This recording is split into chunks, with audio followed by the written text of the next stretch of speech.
Hi, everyone. I'm Margaret Hask. I'm director of the Cornwall Library, and I'm very happy to welcome you to Farming in the Northwest Corner. I have a couple of housekeeping notes first. We do need to keep everybody muted because we have so many people here. And we are recording this, so if you want to see it again, it's going to be on the library's YouTube channel, or if you want to tell people about it, it's there for them to find and watch. At the end of the speakers, we will have time for questions and answers, so please use the chat feature for that. I'd also like to just mention that the library is now open to the public, and we're just thrilled to have people back in again. It feels wonderful, and if you can stop by, please do.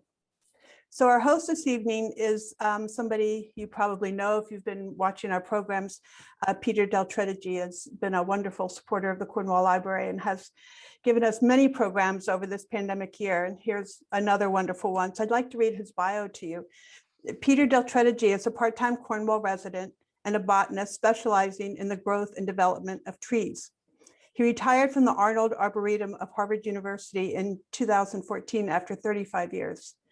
He was an associate professor in practice in the landscape architecture department at the Harvard Graduate School of Design for 22 years and taught in the urban planning department at MIT. In 2013, he was awarded the Veitch Gold Medal by the Royal Horticultural Society in England in recognition of services given in the advancement of the science and practice of horticulture. Dr. Del Tredici's interests include such subjects as sprouting in trees, the botany and horticulture of magnolias, stewartias, hemlocks, and the natural and cultural history of the ginkgo tree, which he's been studying since 1989. His recent work is focused on urban ecology and climate change and resulted in the publication of the widely acclaimed Wild Urban Plants of the Northeast, a field guide. So thank you very much, Peter. Are you ready to begin? Yeah, I'm ready, Margaret. Thank you. And thank you for that introduction. That was great. And it's really a pleasure for me to be able to welcome everybody to this very special library program on farming in the Northwest Corner. So the program is going to be divided into two parts, and the first part will feature farming education, and it's going to be presented by two of our own teachers from the Housatonic Valley Regional High School, and they're going to talk about agricultural education and how they prepare this upcoming generation for the challenges that they'll be facing in the future should they choose to pursue a career in agriculture. The second part of the program is going to feature our own Bill Hurlburt, who's going to talk about sort of what I would call the realities of farming in the present tense, from the perspective of somebody who's been doing farming for almost all of his life. And so that's, they're not going to be, broken into equal parts. It'll be sort of 2/3 on the education with Audra and Dave Moran, and then the third will feature Bill. But before I introduce the speakers, I just wanted to say a few words about the topic from my own perspective. And as Margaret indicated in my bio, as somebody I've worked with plants now for almost 50 years professionally, and that's both as a practicing horticulturalist, but also as an academic ecologist and botanist. And I, in the last 10 years or so, I've also been very active in a conservation organization based in Redding, Connecticut, known as the Heisted Foundation, which is actually developing a regional strategy for land conservation, not acquiring the land themselves, but helping various conservation organizations strategize on how to acquire land using primarily easements. And what's really interesting about this new strategy that's sort of come in the fore is that agricultural land, farming land, is not now seen as sort of a, as a way of making a living and a kind of industry, but it's actually now being reframed as a land conservation strategy, so that farming, as opposed to being a business now, is now being redefined as a conservation strategy, which is really, really interesting, and that food production should be part of our conservation strategy. And one of the things that, if you look at the land that needs to be preserved in New England, the most endangered type of habitat is really the open land, because that's what's disappearing as our forests grow back.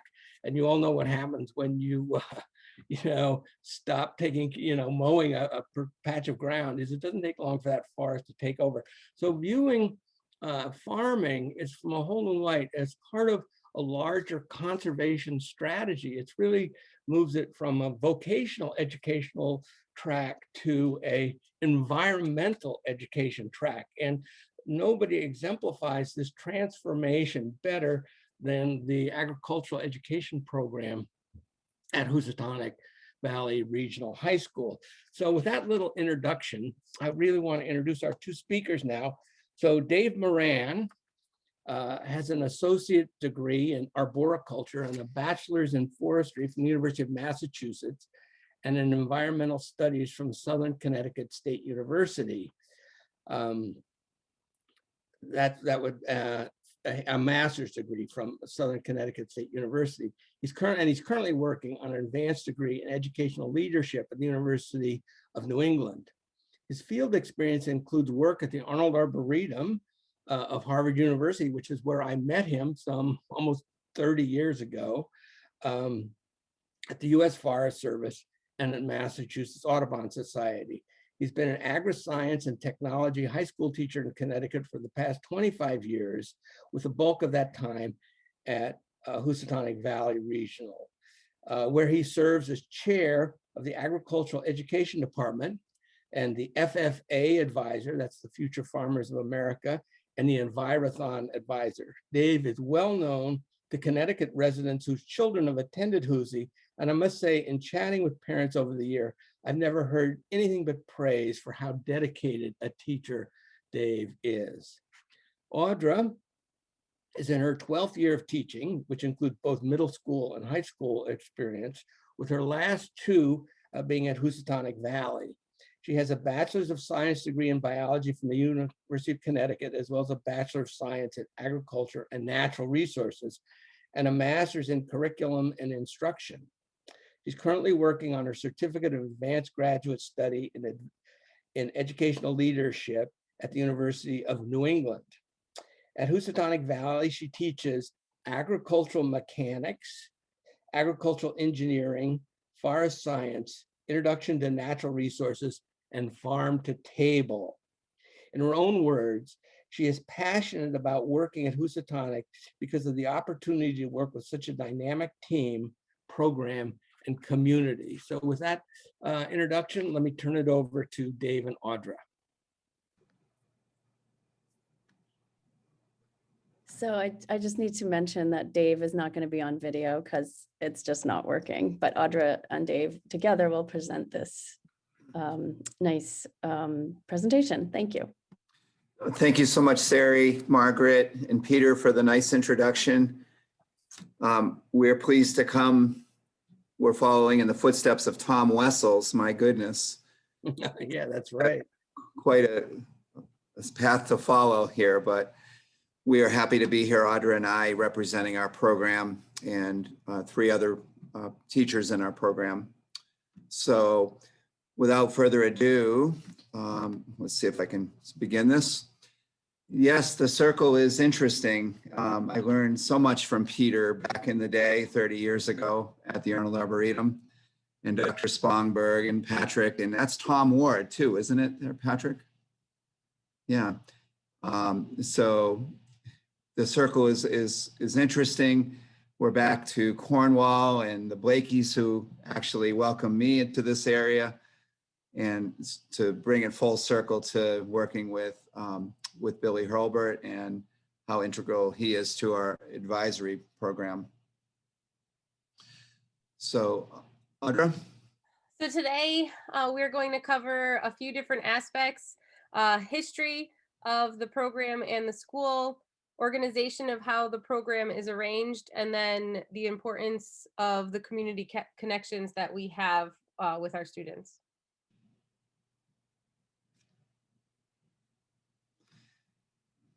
So it all goes back to, can you all hear me, by the way? Yes. Yes. It all goes back to, as you know, and it was interesting, it's nice to see two golds here in the program, because Cream Hill School is, famous for beginning of agricultural education in the United States. And it's right here in our backyard. And certainly the golds could tell the story fully. But 1945, agricultural education was first offered, or 1845, in the high school setting. And it wasn't long after, in 1917, when the legislative act, the Smith-Hughes Act, brought vocational education, legislated it in the public schools, including agricultural education. I'm having trouble with this, okay. And in 1928, to follow that up, the agricultural education venue received a leadership group called the National FFA in 1928, which provides so many opportunities for students in agriculture to explore the field and to develop their skills that will be valuable for many, many different types of careers. And after that, in 1939, our school was born. The Housatonic Valley High School was born. And this is the beginning, what it looked like back in the day. And you'll notice down there, there's a 170-year-old at the time oak, white oak, which became kind of instrumental in the theme of our school and its publications, its yearbook, as well as being our state tree. But it met its demise at about 250 years old from a microburst in 2004. And since that time, it's lent itself, this whole situation has lent itself to many educational opportunities. And recently in Architectural Digest of 2017, we were recognized as the most beautiful public high school in Connecticut. And that too has led to some learning opportunities. So within the department, the formal name is the Agricultural Science and Technology Department. And basically, just to kind of get a sense of the difference between agriculture and agricultural science and agriscience, is that when you primarily think of agriculture, you think of direct application of farming or production of products, whereas our program really encompasses a broader perspective of all of the fields of biology and all of the different applications of science to agriculture. So it's not just a program that focuses on production agriculture, it really focuses on all of the different aspects that connect to the agricultural field, which leads us to the multiple types of career opportunities that students have the potential to gain experience in, from agribusiness, engineering, environmental law, traditional farming, forestry, all different types of horticulturalists, landscape design, mechanics, national park employees, nurses, teachers, and all aspects of the animal science field. And again, so many more, because the opportunities and the skills that transcend the program can be applied in so many different ways. So within Connecticut, there are 21 different centers, agricultural science centers that students can attend. And every student in the state of Connecticut has the opportunity to attend one of these programs through the School Choice Act. So no matter where a student lives, they have that opportunity to attend one of these programs, as you can see by the recruitment map. Our recruitment area is the 6 towns that make up Region 1. And whereas a regular department within a high school only answers to that high school and that district, as an agricultural education program, we answer as well to the state and the national level. So we follow specific Connecticut education laws for agricultural education. We follow specific guidelines for purchasing of equipment and supplies. As with any subject, we have our own set of standards, which are the agricultural, food, and natural resources standards, and students do have to apply to be in the program.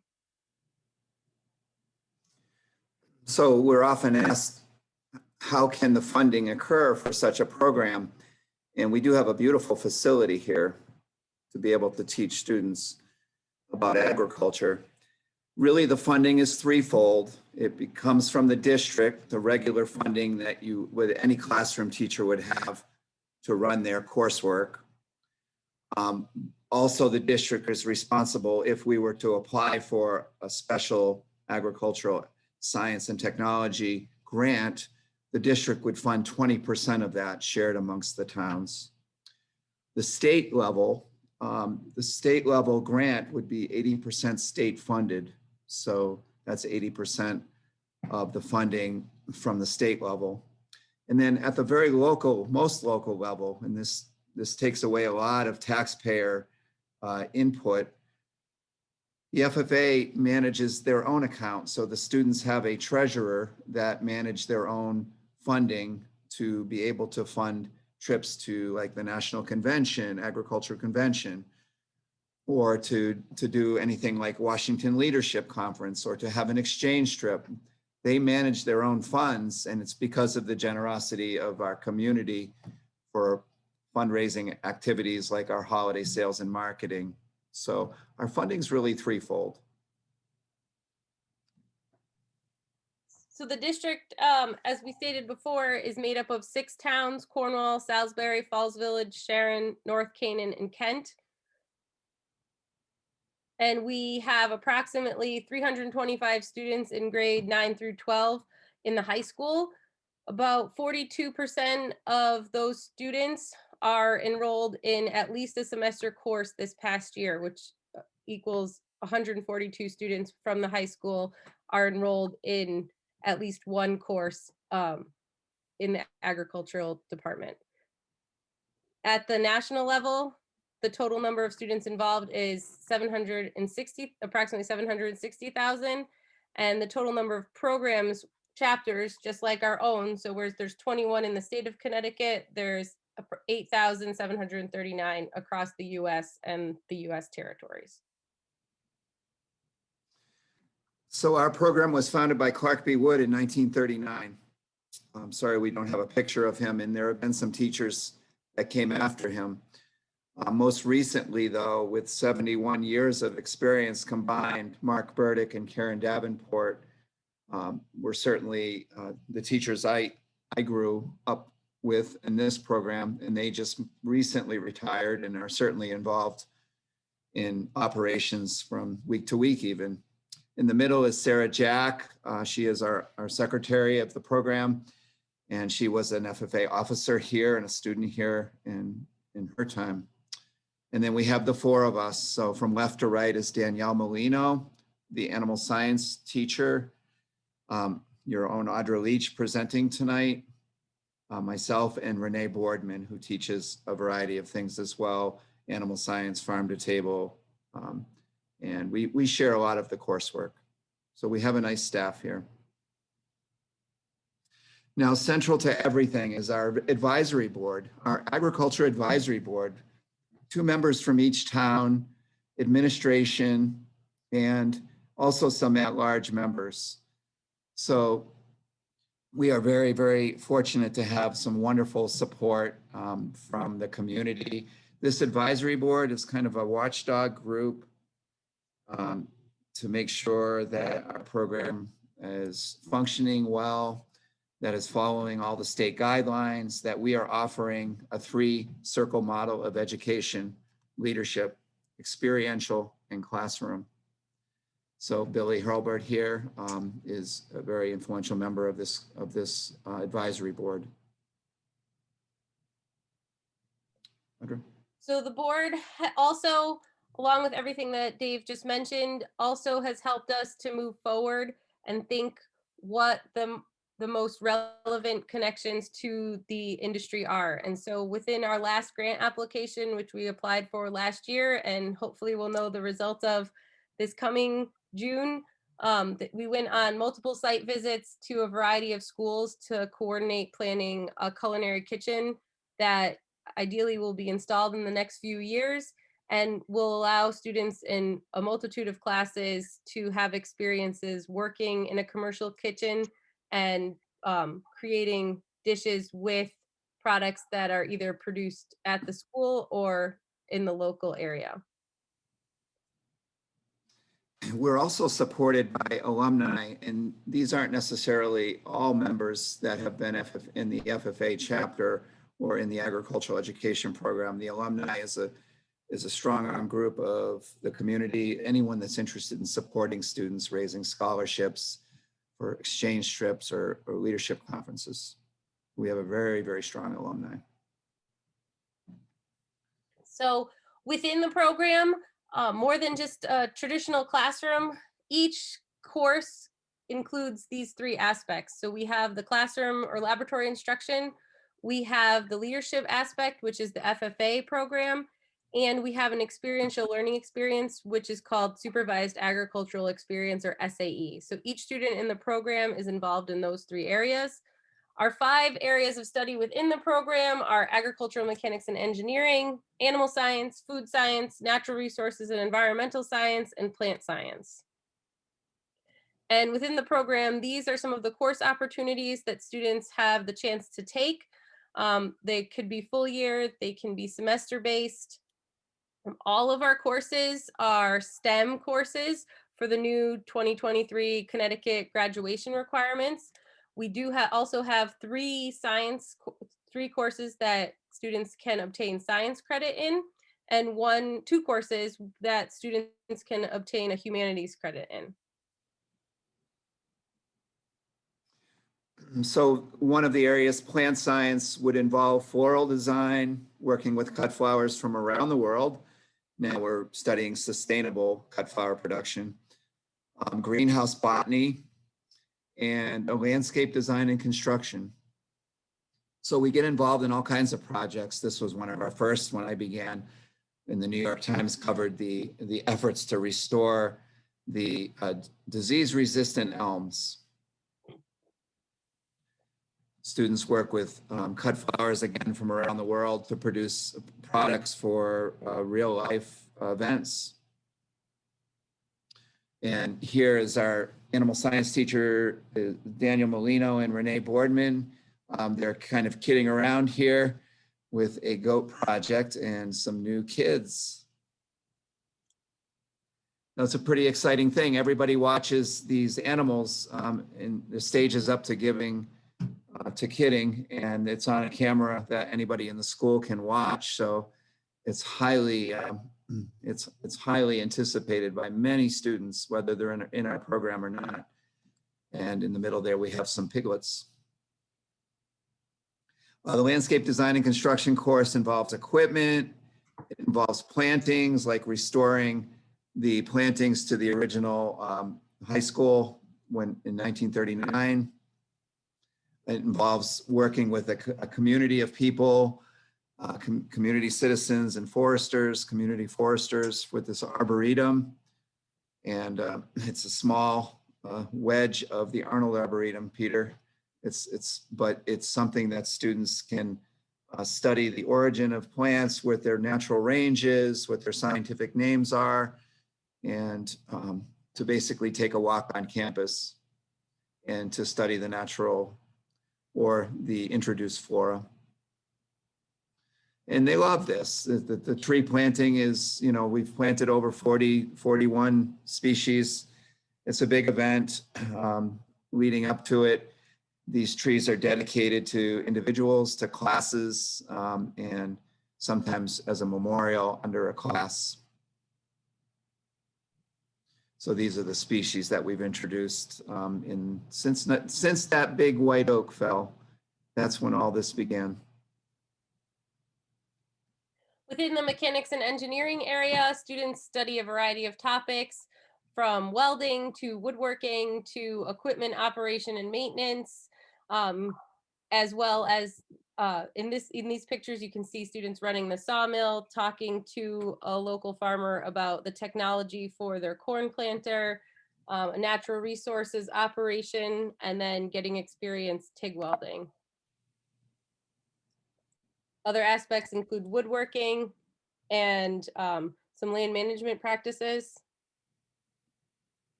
And then within the food science area is our farm to table classes, where students study the growth of different plant species and the production of different food options. On the bottom, their favorite part of this year was their Thanksgiving dinner that they created. So social distancing at its finest. And then we also had the opportunity to forage for some ramps this year. With it, go ahead, Dave. In our natural resources and environmental areas, we explore the forest industry, forestry, fisheries and wildlife, water testing. You can see processing wood from, we actually have a 10-acre woodlot that we can harvest from, and the raising of trout, raising of koi, working with fish and wildlife professionals from the Berkshire National Fish Hatchery in the bottom right. Audra? We also, within the natural resources courses, do maple syrup production at a very small scale, but show the students the process, you know, from the tree to the table. And also we have an opportunity to go out to a local sugar house. Billy's Sugar House. Billy's Sugar House. So the second component of our program is the leadership. And in 1988, then the Future Farmers of America changed its name simply to the National FFA, because as you're seeing here, there's so much more breadth and scope to agriculture. So this particular part of the program is an essential part of the program. We would not receive any funding for our program if we did not have a leadership arm. So the FFA offers students the opportunity to explore careers, develop their personal growth and their community connections. And they do it with enthusiasm. They love the opportunities beyond the regular day, beyond sitting in a classroom. So this is a typical kind of aura that you have with the students we work with. And we are governed and we follow the national leadership team, national FFA officer team for each year that are elected. There's 6 officers that are elected to travel the entire country and to help with leadership development. We have our own officer team, and there's a Cornwallian down there, Spencer Marco. Audra? Within the FFA, there's opportunity for leadership, as Dave said, and personal growth and career development. And community service. And this year's focus for community service was working with food banks and food distribution throughout the year. You can see the students on the left at one of our food distributions. And then the students on the right are presenting a portion of their proceeds from holiday sales and marketing to the local food banks, as well as the Jane Lloyd Fund. With personal growth, students have the opportunity to attend conferences. On the left is the National Convention in Indianapolis. In the middle is the Washington Leadership Conference. And then on the right is an opportunity that students had to be on the radio through the Alumni Exchange Program. Again, the FFA offers all types of fundraising for their own activities. So they're funding themselves through your community support, through events like the holiday sales and marketing. And this is a unit that happens in December, 3-week unit that they really enjoy. So they're processing, selling almost 800 trees, 700 wreaths, 500 poinsettias, and they're learning the skills necessary to work with people in finances.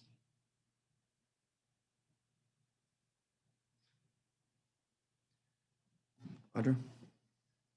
Throughout the FFA, students also have the opportunity to work through different degrees, and the degrees are based on their qualifications of understanding FFA history, having SAE hours that show growth and development of content standards over the years, community service hours, and a variety of other things. So the Green Hand chapter and state degree are degrees that students have the opportunity to earn while in high school.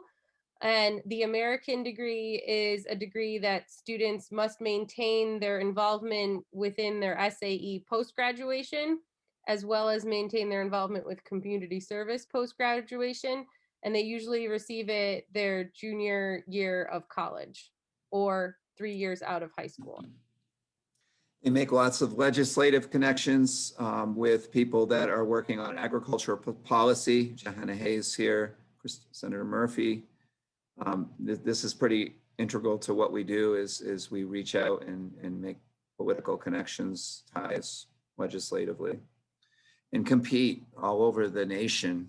Our students have done very well, have competed in the top 10 of the best of the nation, coming very close to top 3 in some of these events: environmental, nursery landscape, communications, public speaking, floriculture, veterinary science, mechanics. They do very, very well. And this is the highest level. They prepare all year for this, and they have to advance past their state level in order to make it to the national level. Another CDE or LDE that is part of FFA are the public speaking events. So here we have the contestants from this year for Creed, extemporaneous public speaking, and prepared public speaking. And the creed's very interesting. It's a whole statement, a 5-paragraph statement about the belief in agriculture.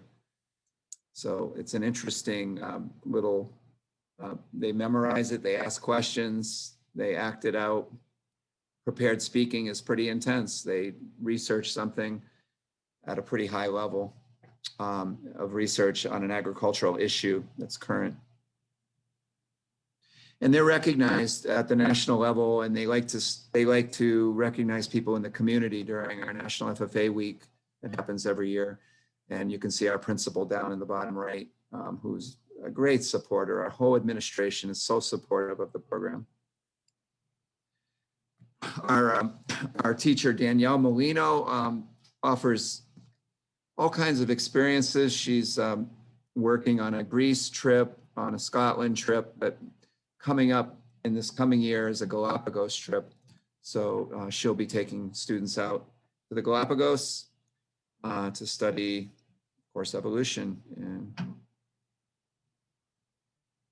So the supervised agricultural experience, which is the third branch of the program, is an experience for students to work on outside of the classroom within the community, and for them to set goals and reflect upon those goals and grow within those goals over the course of their 4 years within the program, or longer if they choose to go towards their American degree. You can go to the next slide. Some of the categories of SAEs that students have include service learning, placement where they're placed in a business in the community, entrepreneurship where they are financing their own business, school-based enterprises where they're using their non-class time to run various businesses, or research-based.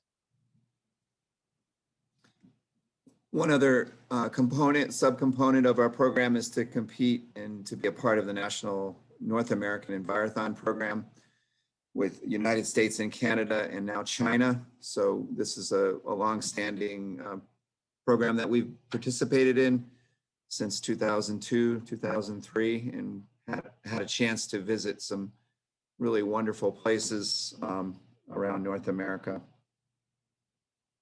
to study forestry, wildlife, soils, and aquatics academically, and also in a practical hands-on sense. To visit our local economies, the Berkshire Specialty Products, Bartholomew's Cobble to study the ecology there, to work with professionals like the Berkshire National Fish Hatchery. Oh gosh, I'm so sorry, Peter. The natives versus the invasives. This is terrible. Like, I'm gonna get a talking to over this. And I've struggled with it since I've known Peter for 30 years now. And lastly, Audra. You're muted. Yep. Within our community, we have, as we stated before, in many different ways, along with all of the different businesses that the advisory group bring to the table. We also have the opportunity just to work with so many different companies and individuals within the 6 towns for field experiences, for classroom content knowledge, for advice on projects, for connections within the state. We just really have an incredible resource of people that we work with on a regular basis that own or operate different types of businesses within the region and within the state. And many of these individuals are grads of the program.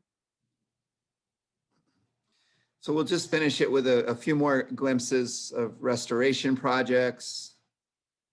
A wonderful, another program is Electrothon, where students they design, fabricate, and test, and then race an electric car on Lomrock Racetrack. And students from all over New England come to this event to see how many laps they can make around the racetrack on their particular batteries. Working with the environment, to be involved with the DEEP for wildlife programs, for meadow projects. This is Peter Pacone, a wildlife biologist, just a couple of weeks ago. To manage fisheries in the Housatonic River,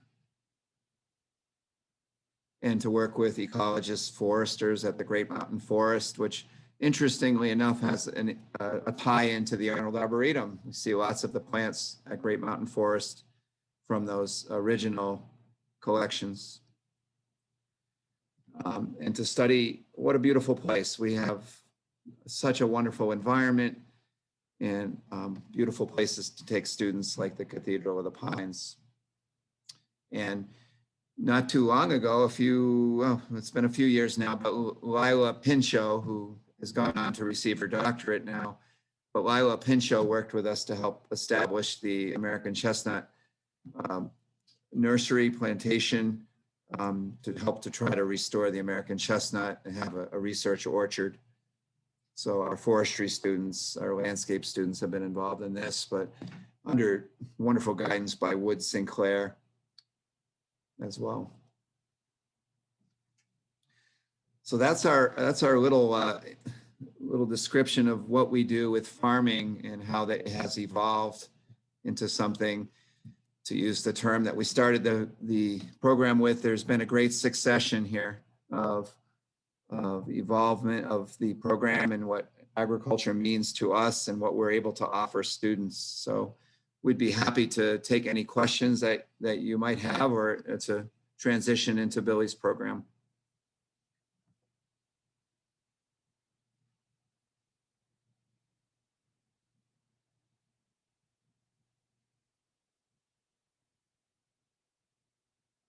There we go. I'm unmuted. Now you can hear me. I can get rid of my chat. Well, thank you for that incredible program, Dave and Audra. I mean, Cornwall is incredibly lucky to, have the Husi program, and also to have you both and your colleagues teaching in it. I mean, what's amazing to me is the breadth of the program is just extraordinary. And I can see just from my own experience, this transition from, looking at farming as a, part of a voc ed program where you're essentially learning a trade, to, what you described today is this incredible integrated approach that, integrates land management issues with community development. And that is really forward looking, because, if you don't, farming as it, used to exist, it has to change and adapt to, these constantly changing conditions that we're experiencing, not only climate change issues associated with weather, but also these economic changes as well that the students have to keep up with. So, what you're doing is preparing, when I used to teach, I would say to my students is what you're going to learn in this class it's not about, what to do today and what you're doing today. It's about what has to happen in the future, because that's when you're going to be practicing. And so this class is all about what the future is going to look like. And I think your program really exemplifies that in an amazing way. So the second part of our program, it's going to be not quite as long as that one, but it's going to feature Cornwall's own Bill Hurlburt, who got a little shout out there. He works closely with the Housekeeping program, and I think they visited his sugaring operation this past winter. But Bill Hurlburt, his family has lived in Cornwall since 1748, if you can believe that.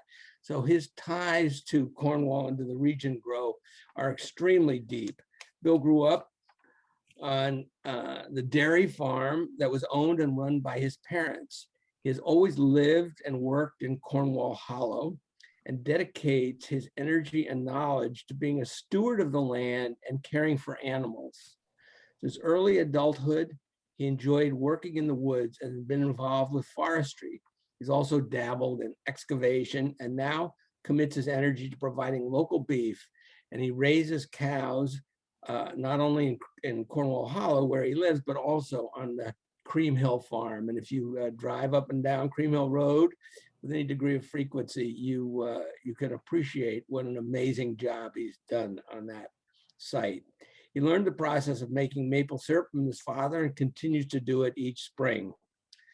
Bill attended Housatonic Valley Regional as a student, and as did all three of his and Becky's children.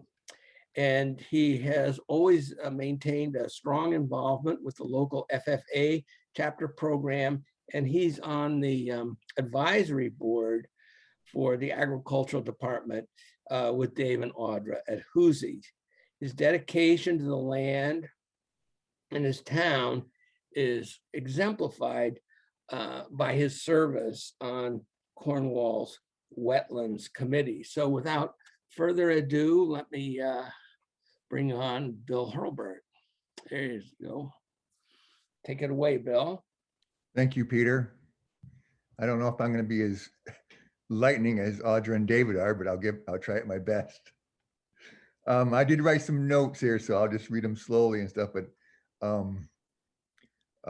I think the program that's going on at the high school is amazing, considering you have 42% of the kids of the school are on that program, and that program is an elective, so they needn't have to take that program. So to have that kind of enrollment, I think says something about how great that program is for, kids that are interested in any form of agriculture.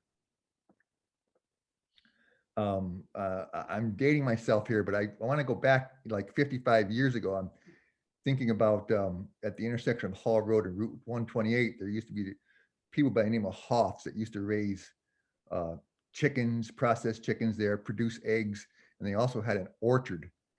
And I just wonder why those farms can't be sustainable today.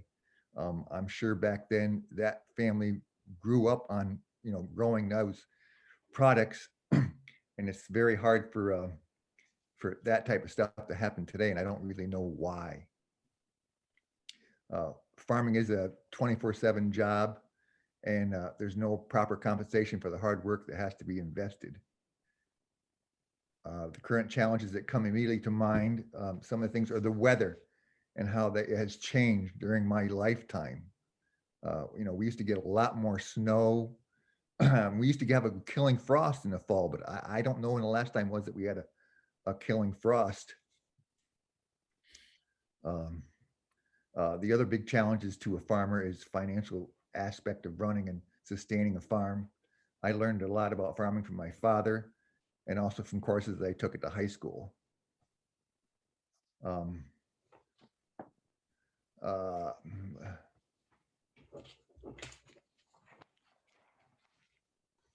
there's things like marketing and selling one's farm products, which are necessary to be successful, but which might not come naturally to a farmer. Certainly, I would love to be able to have more marketing skills so I could sell my beef to a few more places, but I'm busy trying to do field work or taking care of the animals, and I can't really do everything that I'd like to do. The prospect of and reality of farming successfully in Cornwall is daunting. In order for local farmers to survive, they need to figure out additional ways to create income. I mean, for me, it was working in the woods and doing some excavating, and I would like it to be able to make it just raising the beef, but I don't really know how to make that work with the way things are today. I guess that's it, Peter.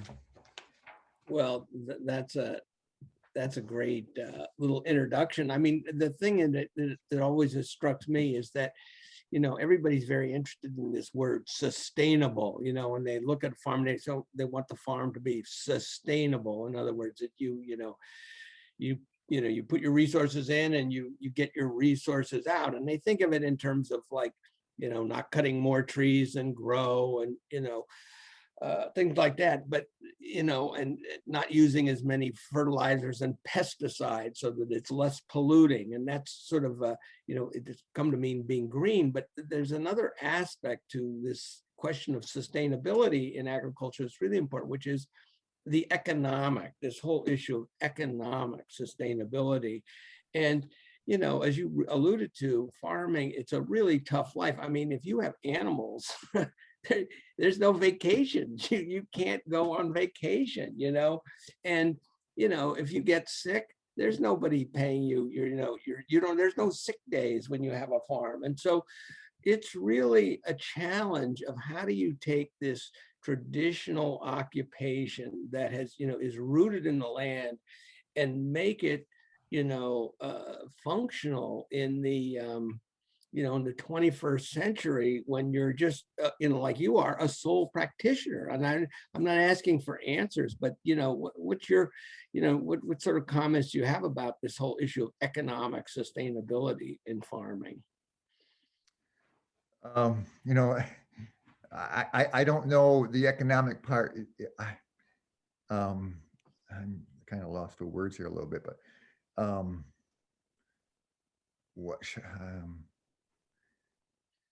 lost for words here, Peter.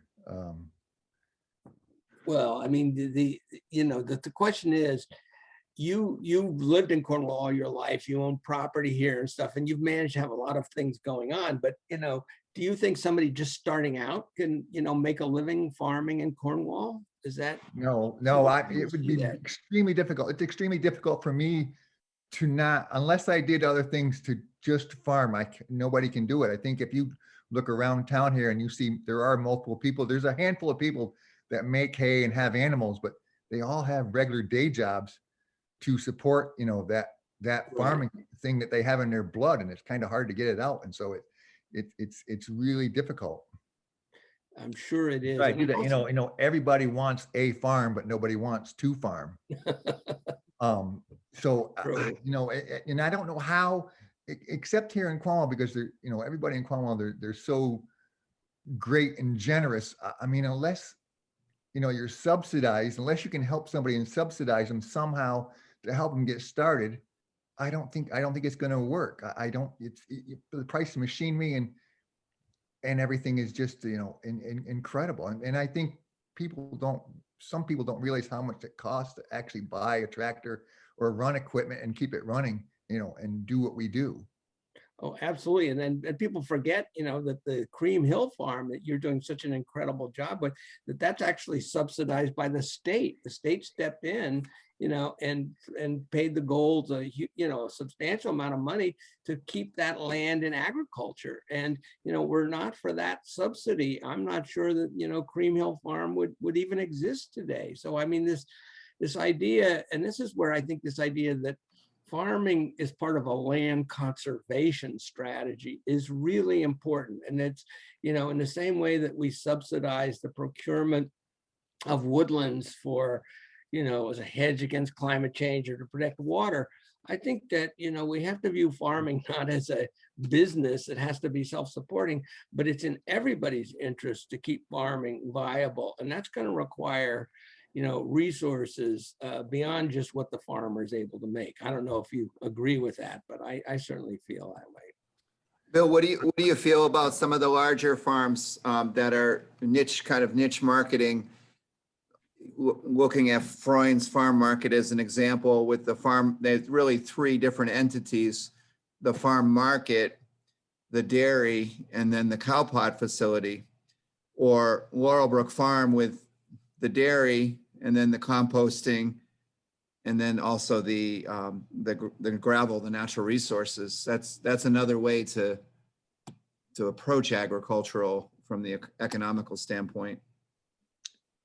Right, that's one of my points. You actually have to have added value to your products, like the Freund's farm. I mean, it's added value. They already have, they have the cows, they have the manure, so they're able to do their cow pots. I think that's what helps them out. We have a small farm right here in Cornwall Bridge that, sells raw milk, but they also take that raw milk and they make yogurt out of it and they make cheese. I mean, it's an added value. I think that's how people have to do some things. If they have a product, if they can add to that product to get a little more value, that's certainly one way to make things a little better.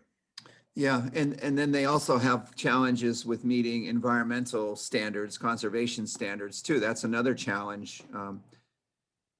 Well, I think what Bill said, you said something, Bill, I think that's really important, which is your whole life experience is in working, learning to work the land. And that takes a lifetime to learn how to do that. And issues like marketing and sales, that's like, you didn't get the training in that. And that's what's amazing about the Husi program is you're really taking an integrated approach, and you're trying to sort of introduce these topics to students, at a very early stage so that they recognize how important they're going to be in the future. So I think, Dave, you are, addressing one of the core issues of, how do these farms actually connect to the larger community? You're not just a freelancer out there struggling on your own. There's a much bigger picture. So I think that's really important. Yes, and it's really nice for kids to come down and to realize that, it's not just traditional farming, and thank goodness we have some students involved in that, because that's what keeps us all alive. But there are students that go off into this other area of agriculture that's connected to agriculture, whether it's floral design or veterinary science, or becoming a forester or fisheries biologist, or a niche market in the engineering and mechanical field. It's to be able to offer that to students. I think that's really, it's what keeps our program flourishing. And also I think students that might take one of those routes that Dave just described, but then realize and use all of those experience that they have and bring that back to a traditional agricultural experience, which definitely happens within the community as well. So they might not start out at 20 in the traditional agricultural setting, but they might come back at 35 or 40 and say, okay, this is where I want to be, and use those experiences to help them get there. Well, that's a great point. I really agree with that. And you can see, how, there's little things that pop up. I mean, one of the things that we haven't really talked about, I mean, Dave, you mentioned a little bit, which is climate change, which is not only do you have to sort of learn to exist in the, the present, but, these conditions are changing. So, anybody who's going to go into agriculture has to be adaptable. You can't just always do things the way you always did them, because that may or may not work. You can really see that in forestry, where this emerald ash borer has just come through and, just eliminated all the ash trees. It's just, you got to be prepared for that. And it's, we knew about 5 years ahead of time it was coming, but boy, it came pretty fast. That's for sure. It's staggering. Well, listen, maybe what we should do is open it up to questions, because I'm sure the audience has a lot of questions. And Susan Claus is monitoring the chat box, and Susan is going to read the questions out, and then I think the four of us will act as a panel, and whoever wants to can just jump right in and answer the question unless it's specifically directed at somebody. Take it away, Susan.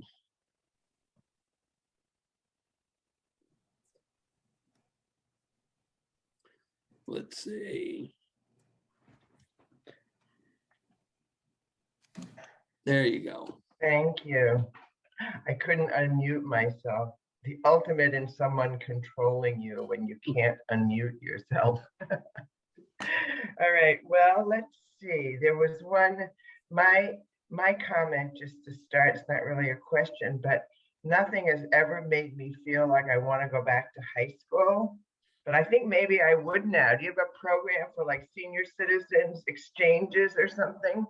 That would be really Absolutely. great. Like, who wants to go back to high school? But maybe I do. So there are not too many questions. There's been some discussion, but people add them, please. So somebody wanted to know, Joseph Mahler, if he could bring his students from New Haven for a visit post-COVID. Oh. Dave or Audra? Yeah, absolutely. We would love to do an exchange with students from New Haven, and to have our students go to New Haven as well, to have a local exchange. There are some wonderful urban agricultural schools. I think your Common Ground School in New Haven is pretty special too. I don't know if you must be familiar with that one, but we would love to have you here. And certainly we actually go through the whole summer. We work all summer long, and we have all kinds of programs. In fact, I think some of the best programming occurs during the summer, right, Audra? Yes. Well, that's when the plants are growing. That's when It the is. plants are doing their thing.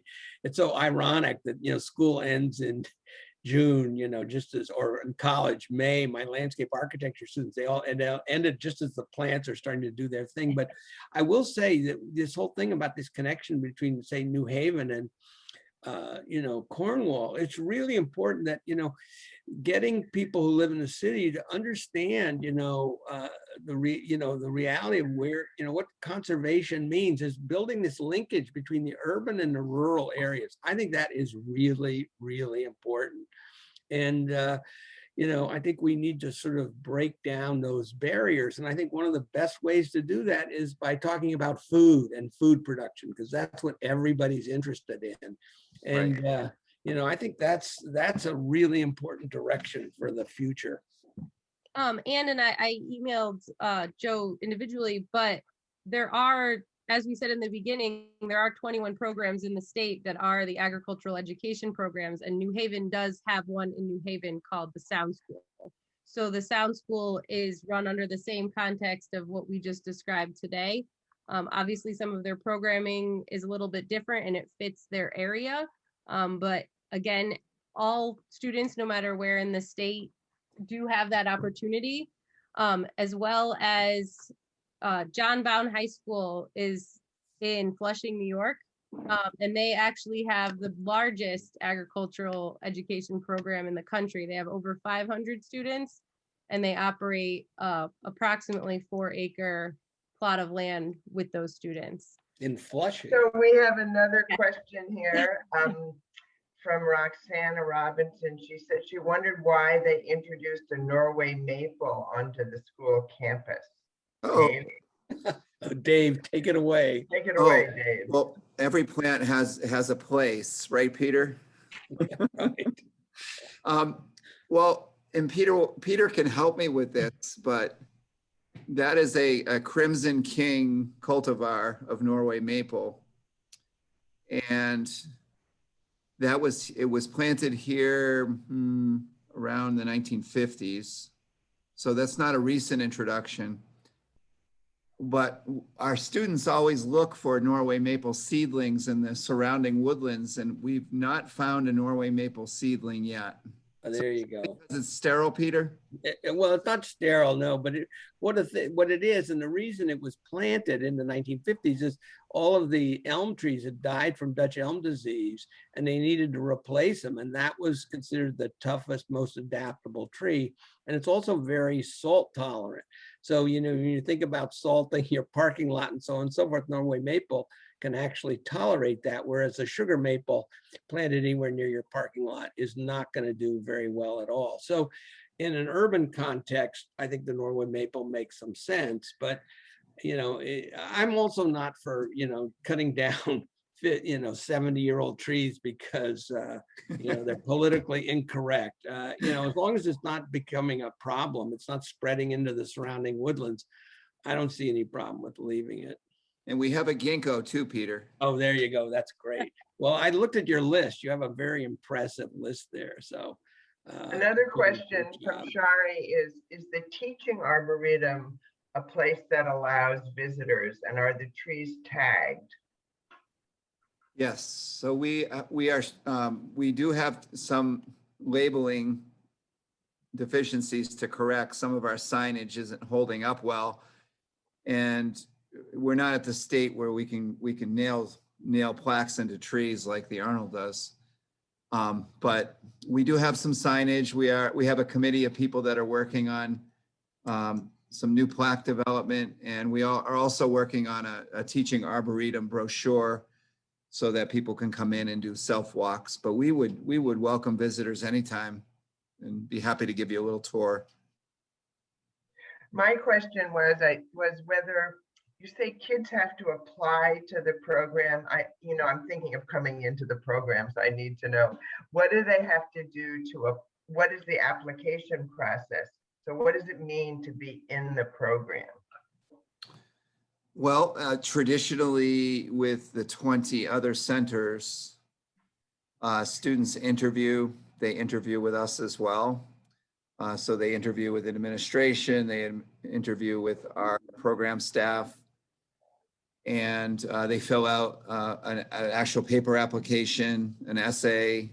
They get recommendations from teachers, former teachers, counselors, employers, community members, and they basically agree, and we accept them once they agree to participate in the 3 components of agricultural education: the leadership opportunities, the experiential education outside of the classroom, and of course, the classroom and laboratory instruction.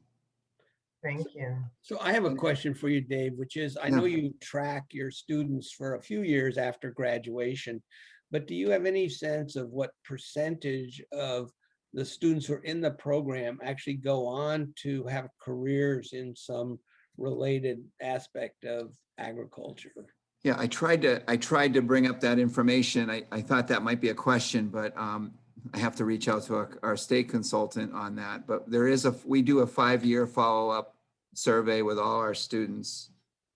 And to be able to give you the exact mathematical number, but I would say it's a high percentage of students that do some type of post-secondary education in agriculture or an affiliated field. Others go on to things like Audra mentioned, law. We have law, we have nursing, we have medical. And the students that do these things come back and say, you know, what helped me most about your program was public speaking, or how to record keep and keep track of my experiential educational program. So it's kind of those other types of services that we offer beyond the content of the program. Okay, that's interesting. That students actually come back and say, that's what we found most valuable about the program. So There's a question here about what about distributed farming, like distributive computing? Small plots of plant, single types of plants, but cooperate to offer a full CSA. Audra, do you want to do that one? Could you repeat the question? I'm sorry. What about distributed farming, like distributive computing? Small plots plant single types of plants, but cooperate to offer a full CSA. So are you connecting that to say like more of a community garden aspect, but people are delegated to plant specific produce?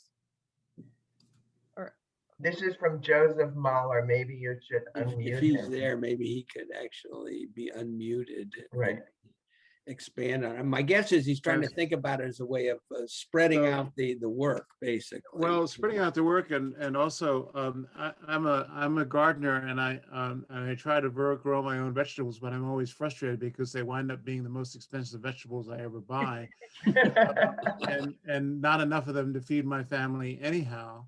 So just hearing you today, it seems that if there are all these small plots of land that are not large enough to provide a sustainable product, if you will, but if there were cooperative people, not on a single plot of land, like in a community garden, but people growing, say, I grow beets and carrots, and you grow the lettuce, and you grow this, and you grow that, and we kind of cooperate in that way. You know, maybe it's a kind of out there idea, but Well, I think that's an idea in the urban environment or the urban region. I think it's much more appropriate. I'm not sure in the countryside. yes, yeah, right. Well, you know, I live in a city, so Right. And I think too, also, I think that idea, I mean, I think people do that sort of naturally, I would say here. I mean, personally, I couldn't get rid of enough squash this year, but you know, like that sort of trade-off that people do, you know, I'll bring you squash if you give me cucumbers, kind of natural sort of community type of trading. But yes, I see more of the idea of having it more prescribed. I guess what I would say about that, the biggest thing is people maintaining those and it being consistently maintained throughout the summer for that end product to be what people want to share out, I guess. So, you know, because everybody, I don't know, sometimes people give up on that, like the end of July. They're like, oh, I've been doing this, but you know, we've got 3 more months left to kind of get it all in. Well, you know, just to add to that is that, you know, what one of the major limiting factors for agriculture is the labor that involves incredible amounts of labor. And that really limits. And the vegetables, for instance, they need to be picked at a certain time. And if you don't have the labor there to do that work, that crop is, you know, a lot of it is lost. And this is, you know, in the Northwest corner, this is a big issue. Who's going to do that hard work, you know? And it has to be done because you're working on you know, with the weather and so on. So it has to be done when it needs to be done. You can't, you know, do it a week later. And It's that's a gotta be done really, daily, right? No, so call me up and I'll bring out my students and we'll help out with the harvest. there you go. All right. So that relates to a question, another question, which is, could some of the students learning about ag business and marketing do an internship with Bill or other local farmers to help them promote their businesses? It sounded like that's an issue for a lot of farmers because they're so busy farming. Marketing internships, what do you think? You go ahead, Audra. take it away, Bill. Oh, Bill is muted. We're not going to get a response from him until he unmutes himself. There we go. That could absolutely be an SAE opportunity. Again, you have to have that balance There you go. between the student that you have that's interested and the operation and what they need, and to find that balance. But that would be an example of an SAE project, as long as the student was, usually that would be considered like a paid placement.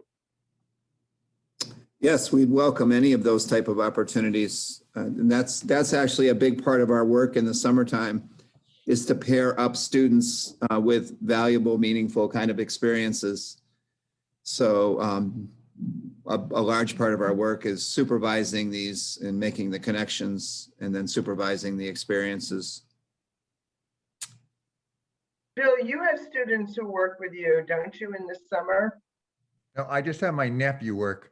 Okay. You know, the thing of it is it sort of gets into a liability issue sometime when you're farming, you know, what somebody's doing. But I mean, if they're going to be going around marketing, I mean, certainly I would be up for anything to, you know, even if somebody, you know, came to the farm and understood how my business worked. And then if they want to say, you know, this is how these cows get fed this way, you know, would you like to buy some beef that cow, you know, whether it be grass fed or, you know, have a balanced diet or whatever. I'm up for anything. I certainly trying to educate and teach, let kids learn about farming is a great thing. I can't tell you, you know, what it was like to grow up, you know, on a farm. You learn so much, you have so much respect for so many things. It's, you know, even if somebody's there for just a couple of days, I would be happy to try to, you know, show some kids what I do, you know, what my passion is. I think we could take one last question. Anyone want to ask the last question in chat, or yeah, because you're muted, so. Have to do it in chat. Well, this has been a great program. That's all I can say. So we'll turn it back to Margaret. That was a fabulous program, and I always thought Housie was a great high school, and now here's a part of it I didn't really know very much about. It's absolutely wonderful and very impressive and very optimistic. And I thank you very much for bringing all that information to us. And thank you all of those who attended. Are grateful for your support and your interest. And keep well. Thank you, everybody. All right. Thank you, Thank you, Margaret. everyone. Thank you, panel. That was great. I really appreciate it. Thank you, everyone. Yes. Thank you. Thank you.